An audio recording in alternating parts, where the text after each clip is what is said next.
The mining station Kepler-7 hung like a broken tooth against the star-filled darkness, its hull cracked and, bleeding atmosphere into the void. Captain Zara Chen watched through the viewport of her command deck as escape pods streaked away from the dying structure, their tiny engines flickering like fireflies in the black. "Status report," she called out, her voice steady despite the chaos unfolding before them. Lieutenant Rodriguez looked up from his console, sweat beading on his forehead.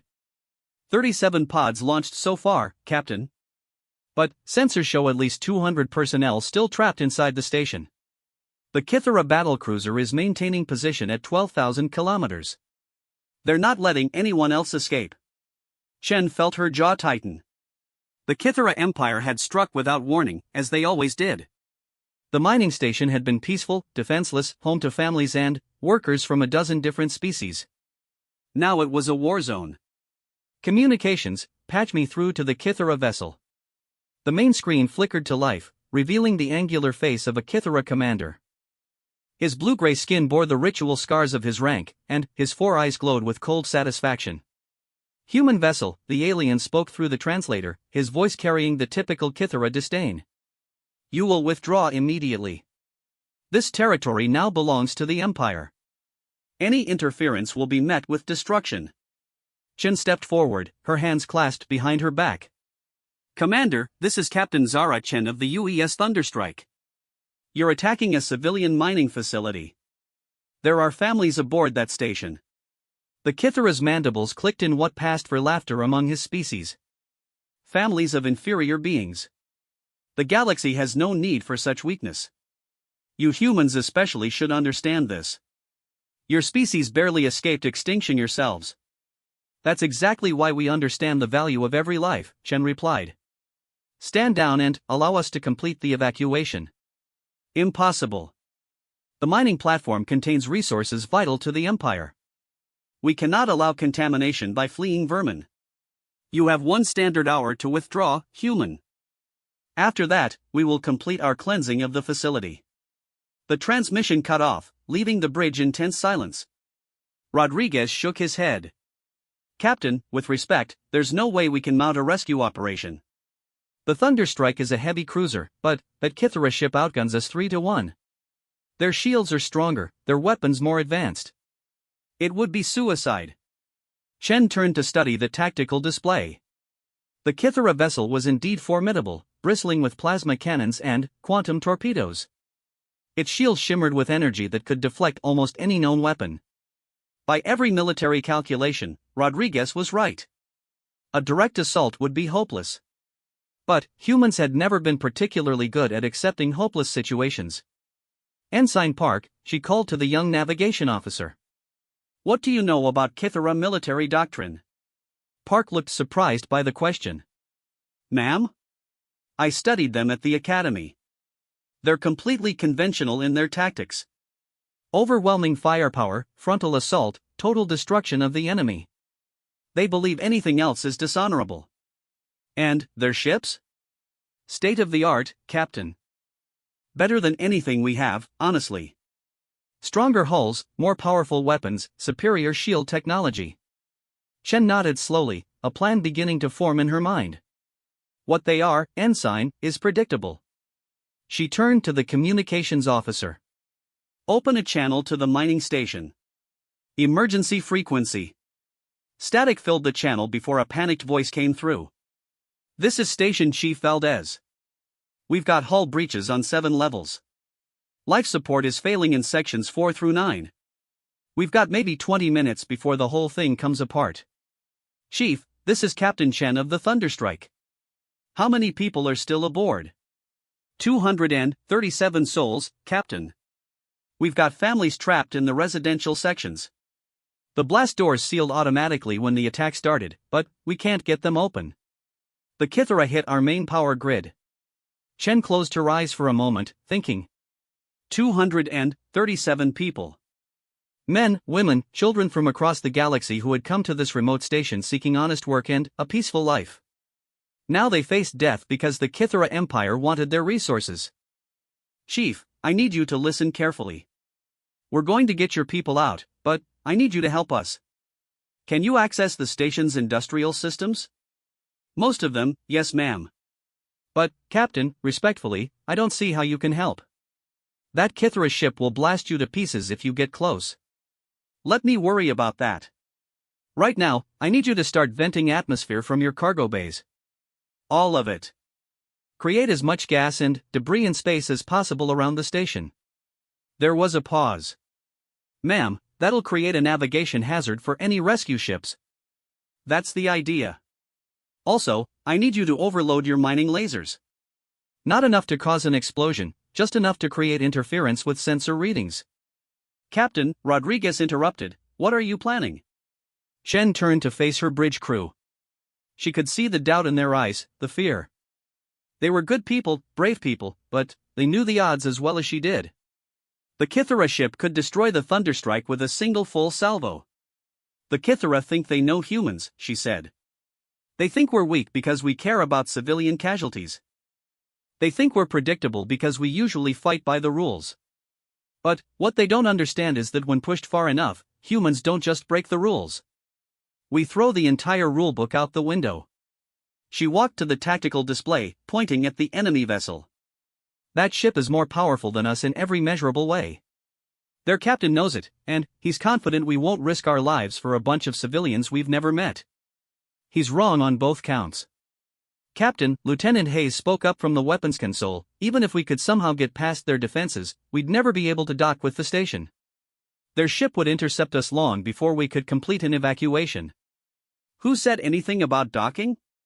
Chen asked with a slight smile.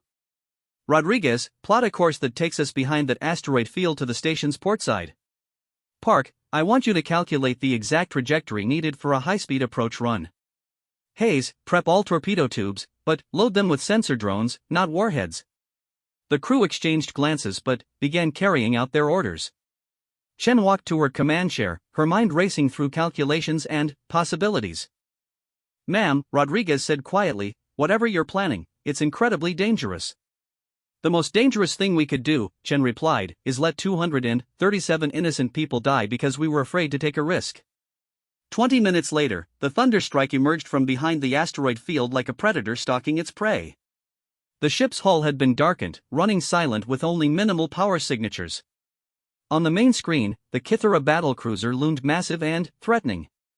They're hailing us, the communications officer reported. Ignore them. Hayes, launch sensor drones in a spread pattern around their ship. Rodriguez, take us to 3/4 impulse, direct approach. The Kithara vessel immediately responded, turning to face the incoming human ship. Plasma bolts began streaking through space, but the Thunderstrike was already weaving between the shots, using the debris field from the damaged station as cover. They're charging their main weapons, Hayes reported. We have maybe 30 seconds before they can fire their quantum torpedoes. 30 seconds is all we need, Chen said. Park, emergency stop in 15 seconds. Hayes, the moment we stop, launch everything we have at their sensor array.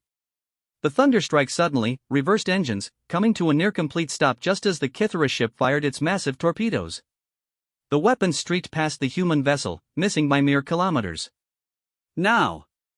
Chen commanded. The Thunderstrike unleashed its full arsenal, but not at the enemy ship's hull or engines. Instead, every missile, every energy beam, every projectile weapon targeted the Kithara vessel's sensor array and communication systems. The alien ship's shields absorbed most of the damage, but the concentrated barrage overloaded their targeting systems. For a crucial few moments, the mighty Kithara battlecruiser was effectively blind. Full impulse to the station. Chen ordered. All hands, prepare for emergency docking procedures. The Thunderstrike shot forward like an arrow, racing toward the damaged mining platform. Behind them, the Kithara ship was already recovering, its auxiliary sensors coming online. Captain, they're pursuing, Rodriguez reported. They'll be in weapons range in 2 minutes. That's all the time we need, Chen said. Signal the station. Tell them to have everyone ready for immediate evacuation. As the Thunderstrike approached the mining platform, Chen could see the full extent of the damage. The station was breaking apart, whole sections drifting away into space. But it was still there, still holding together just long enough. Ma'am, Hayes called out, the Kithara ship is charging weapons again. They're going to fire on both us and the station. Chen looked at the tactical display, calculating distances and timing. The enemy vessel was closing fast, its weapons aimed not just at the Thunderstrike but at the helpless mining station as well. Rodriguez, bring us alongside Docking Bay 3. Hayes, prepare to launch all remaining sensor drones directly at the Kythera ship's bridge. Ma'am, those aren't weapons. They won't even scratch their hull. They don't need to scratch the hull, Chen replied. They just need to convince the Kythera captain that we're completely insane. As the Thunderstrike latched onto the mining station's docking clamps, the ship's airlocks burst open. Emergency teams poured aboard the damaged platform, racing to reach the trapped civilians. Behind them, the Kythera battlecruiser closed in for the kill, its weapons fully charged and ready to fire. The alien commander had never encountered humans before, never faced a species willing to risk everything for strangers. He was about to learn why that made humanity the most dangerous force in the galaxy. Commander Thaxol stood on the bridge of his battlecruiser, watching the human ship attach itself to the dying station like some sort of parasitic organism. His four eyes tracked the tactical display with growing confusion. The human vessel had somehow managed to blind his sensors temporarily, but now it was trapped, docked to a platform that would break apart within minutes. Commander, his weapons officer reported, their ship is completely vulnerable. We can destroy both targets with a single quantum torpedo spread. Thaxol's mandibles clicked thoughtfully. In all his years of conquest, he had never encountered such foolish behavior. The humans had sacrificed their only advantage, mobility, to attempt a rescue that was mathematically impossible. There simply wasn't enough time to evacuate over 200 beings before the station's structural collapse. Human captain, he broadcast on all frequencies, you have doomed your crew for nothing. Your ship will die with that worthless platform. This is the price of your species' weakness. The response that came back made Thaxol pause. The human female's voice was calm, almost amused. Commander, you're about to learn something important about human weaknesses. Sometimes they're not actually weaknesses. Before Thaxol could respond, his sensor operator called out an alarm. Sir! The human ship is launching all its remaining drones. They're on a direct collision course with our bridge. Thaxol looked at the display in disbelief. Sensor drones were harmless reconnaissance devices. They carried no weapons, no explosives, nothing that could threaten a battlecruiser's shields. The humans had just wasted their last offensive capability on a gesture that was completely meaningless. Let them come, he commanded. Charge main weapons. We will end this foolishness. But, as the small drones approached his ship, something unexpected happened. Instead of impacting the shields and disintegrating harmlessly, they began transmitting on emergency frequencies, not to the Kythera vessel, but broadcasting their signals across the entire star system.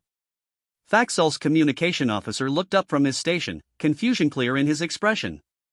Commander, the drones are transmitting coordinates and tactical data about our position to everyone. Every ship, every outpost, every communication relay in the system is receiving detailed information about our location and capabilities. Irrelevant, Thaxol snarled. There are no military vessels within range to respond. But, even as he spoke, his strategic mind began to understand what the humans had done. They weren't just attempting a rescue, they were making a statement. Every civilian ship, every merchant vessel, every independent contractor in the system now knew exactly where to find a Kythera battlecruiser. More importantly, they knew the Kythera were attacking civilian targets. Aboard the Thunderstrike, Captain Chen coordinated the evacuation with grim efficiency. Her crew moved through the mining station like a precision machine, cutting through blast doors and carrying injured civilians to safety.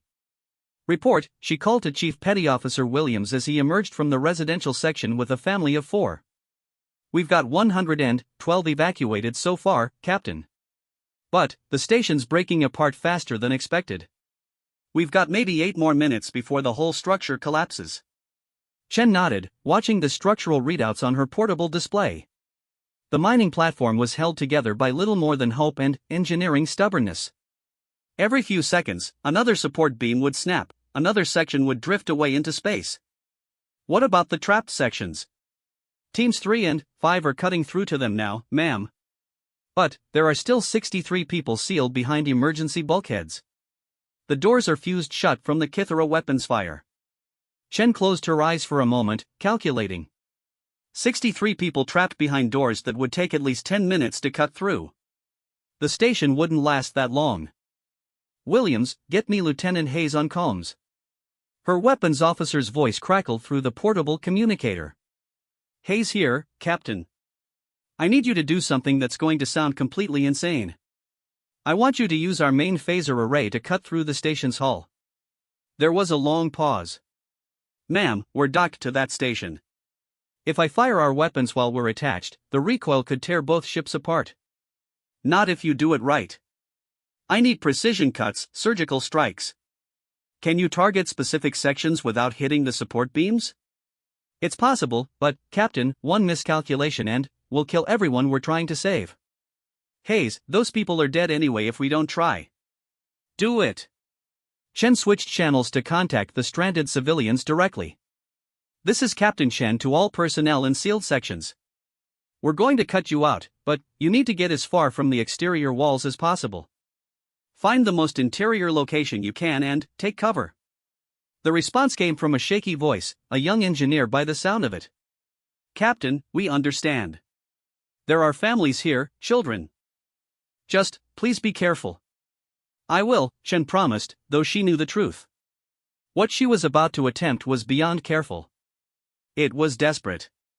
Back on the Kithara battlecruiser, Commander Thaxol watched in growing amazement as the human ship began firing on the station it was trying to save. Sir, his tactical officer reported, they're using their main weapons to cut through the platform's hull.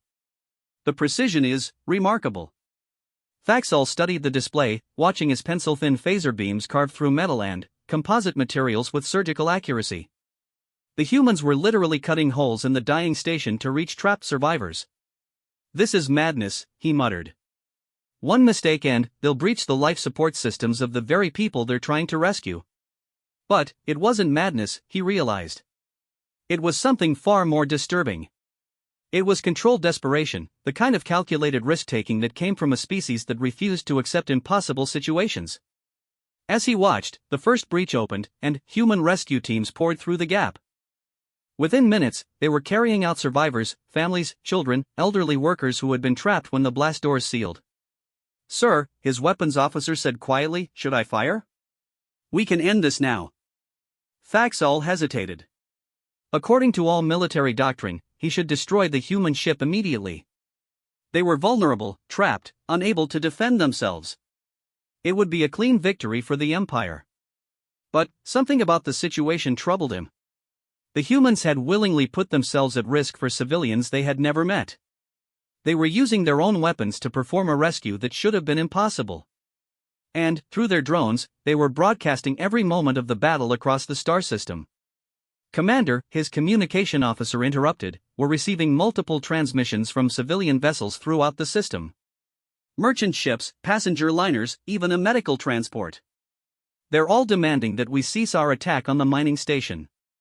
Civilian opinions are irrelevant, Thaxol replied, but his voice lacked conviction. Sir, there's more. The human drones have been transmitting for 17 minutes now. Word of this battle has reached at least 12 star systems through the communication relay networks. The humans they're making us famous. Thaxol felt a chill of understanding. The humans weren't just fighting a tactical battle, they were fighting a strategic one. Every moment this rescue continued, every civilian they saved while under threat from a Kithara battlecruiser, was another data point in humanity's favor. The galaxy was watching. And what they were seeing was a human crew risking everything to save strangers, while the mighty Kithara Empire threatened to slaughter civilians for their mining resources. Incoming transmission from the human vessel, his communications officer reported. Captain Chen's face appeared on the main screen.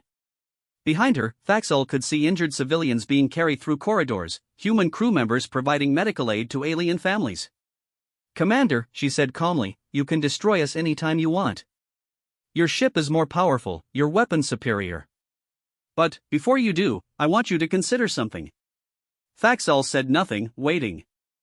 In the last 23 minutes, my crew has saved 194 civilian lives. We've done it while you watched, while you threatened us, while your weapons were trained on our hull. The entire galaxy is watching this battle through our sensor data. They're seeing what humans do when faced with impossible odds. She paused, her expression serious but unafraid. They're also seeing what the Kithara Empire does. You've had multiple opportunities to let us complete this rescue and withdraw. Instead, you've chosen to threaten civilian families to protect mining resources. The question you need to ask yourself is simple: how do you want the galaxy to remember this day? Thaxol stared at the screen, his mind racing. The human was right, the battle was being broadcast across dozens of star systems. Every spacer, every trader, every independent world was watching the Kithara Empire threaten to massacre refugees. But military doctrine was clear.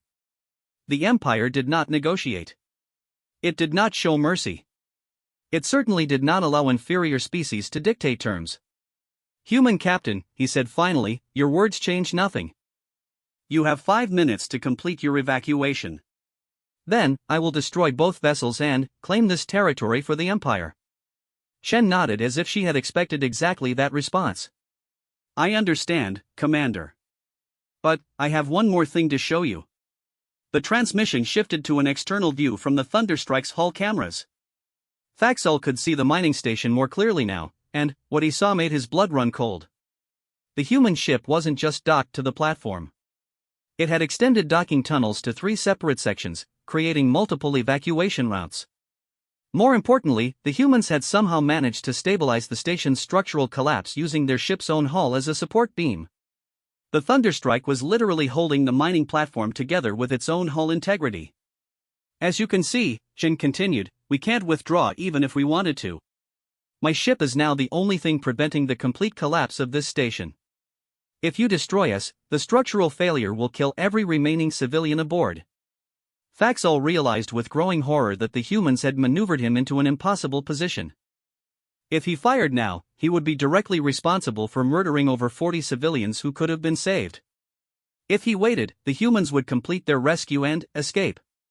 Either way, the galaxy would know exactly what choice the Kithara Empire had made when faced with human determination.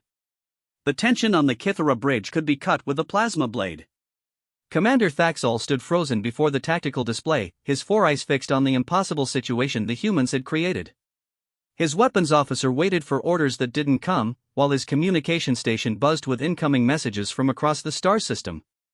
"Commander," the communications officer spoke hesitantly, "we're now receiving transmissions from 47 different vessels.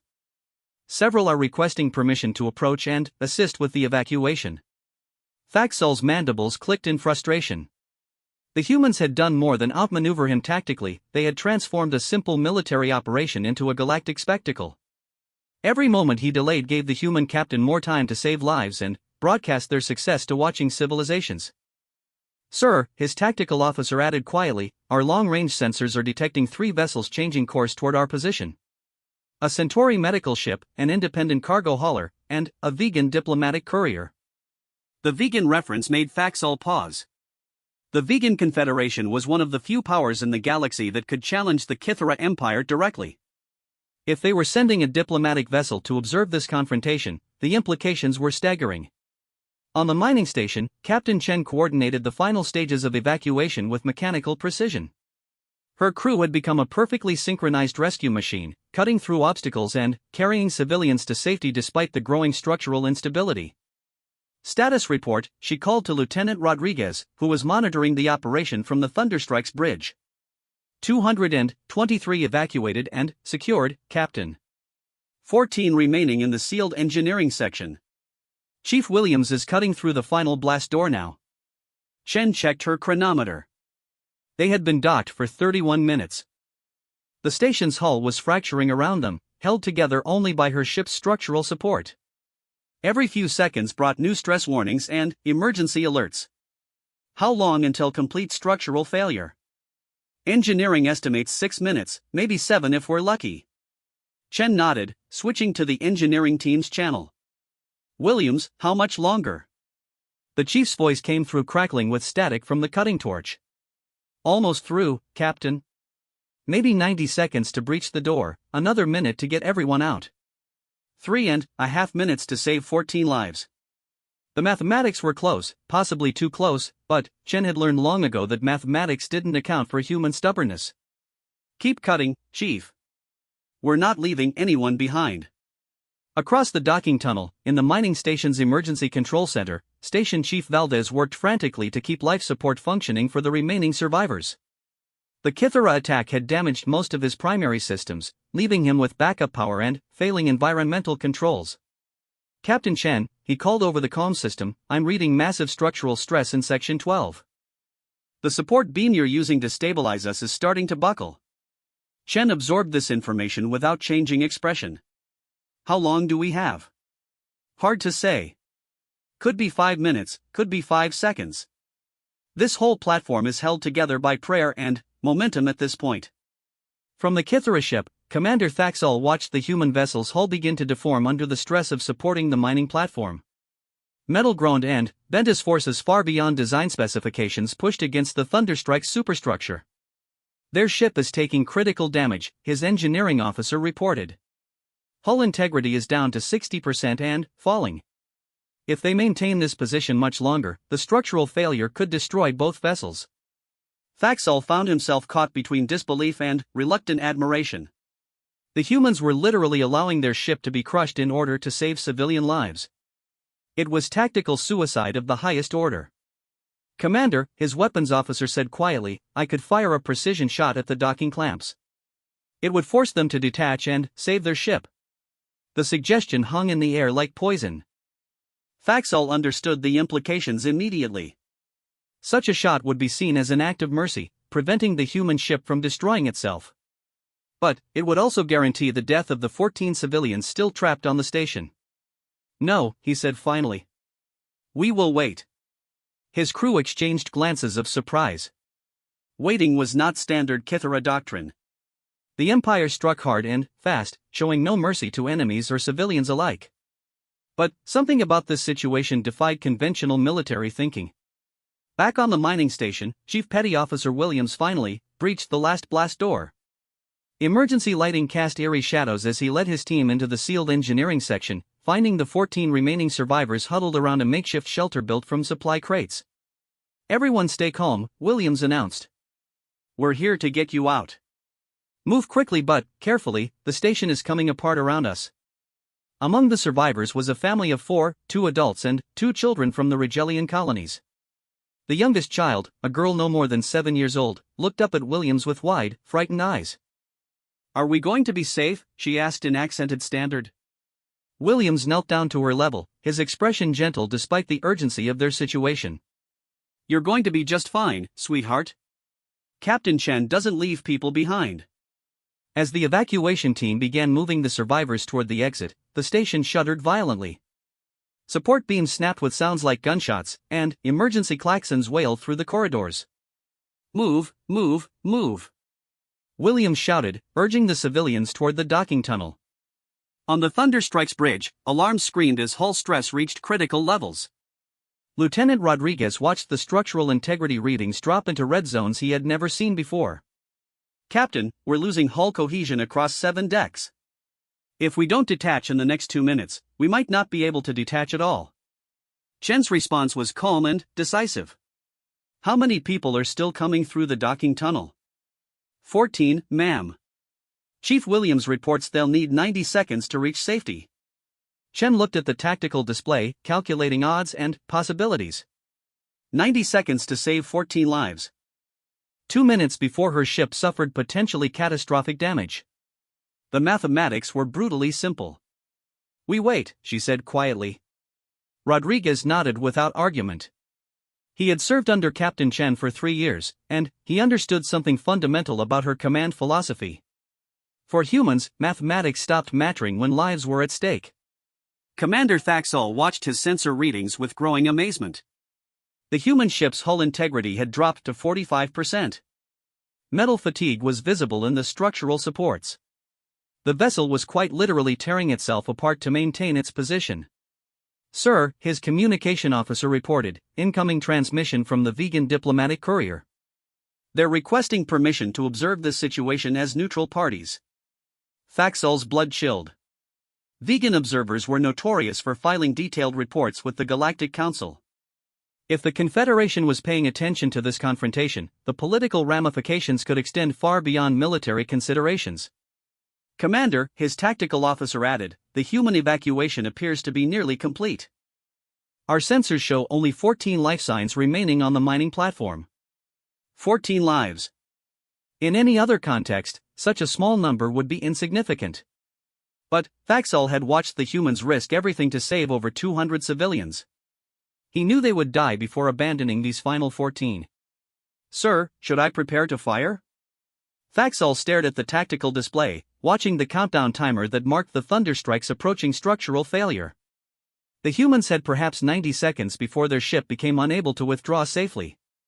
In the mining station's docking tunnel, Chief Williams urged the last group of survivors toward the Thunderstrike's airlocks.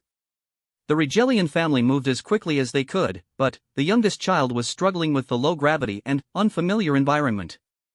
"I can't move fast enough," the girl said, tears in her eyes. "I'm slowing everyone down." Williams didn't hesitate. He scooped the child up in his arms, carrying her while guiding her family toward safety. "Nobody gets left behind," he told her firmly. "That's the human way." Behind them, the mining station groaned and shuddered as structural failure accelerated. Entire sections were beginning to drift away, held to the main platform only by power cables and atmospheric conduits. 60 seconds to safety, Williams reported over his comm unit. "Station's coming apart fast, but we're going to make it." On the Kithara Bridge, Faxol faced the most difficult decision of his military career. Every instinct, every aspect of his training, demanded that he fire on the human vessel. They were vulnerable, trapped, completely unable to defend themselves. But something had changed during the past 35 minutes. He had watched humans risk everything for strangers. He had seen them sacrifice their ship's integrity to save civilian lives. He had witnessed tactical decisions that defied all logic except for one principle: no life was expendable. "Commander," his weapons officer pressed, "we must act. If we allow them to escape, the Empire's reputation will suffer." Faxol considered this. The Kithara Empire had built its power on fear and overwhelming force. They were respected because they were ruthless, because they showed no mercy to anyone who opposed them. But, watching the human rescue operation, Faxol began to wonder if there might be other forms of strength worth considering. "Sir," the communication officer announced, "final group of survivors has reached the human ship. They're beginning detachment procedures."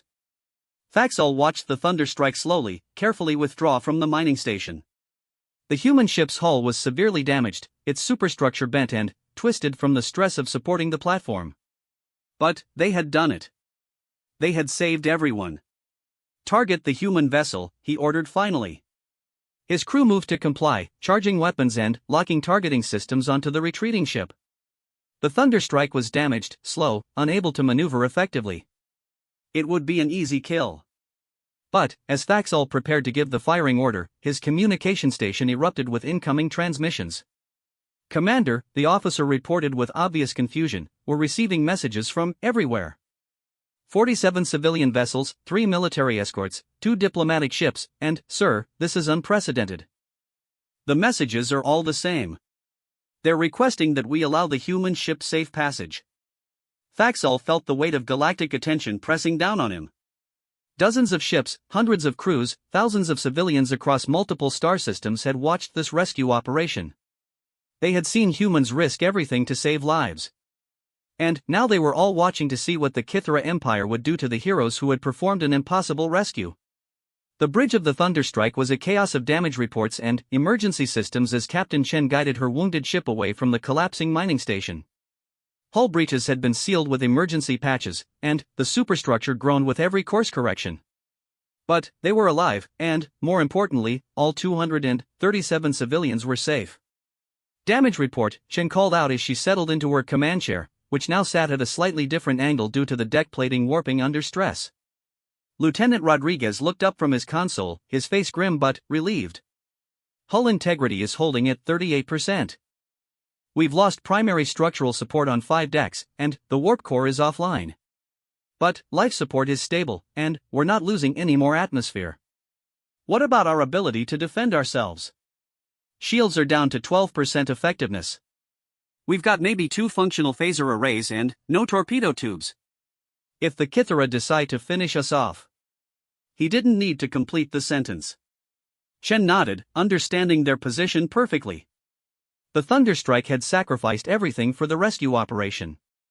They were now a sitting duck, unable to fight and barely able to maneuver. Their fate rested entirely in the hands of Commander Thaxol. Behind them, the mining station finally succumbed to its wounds.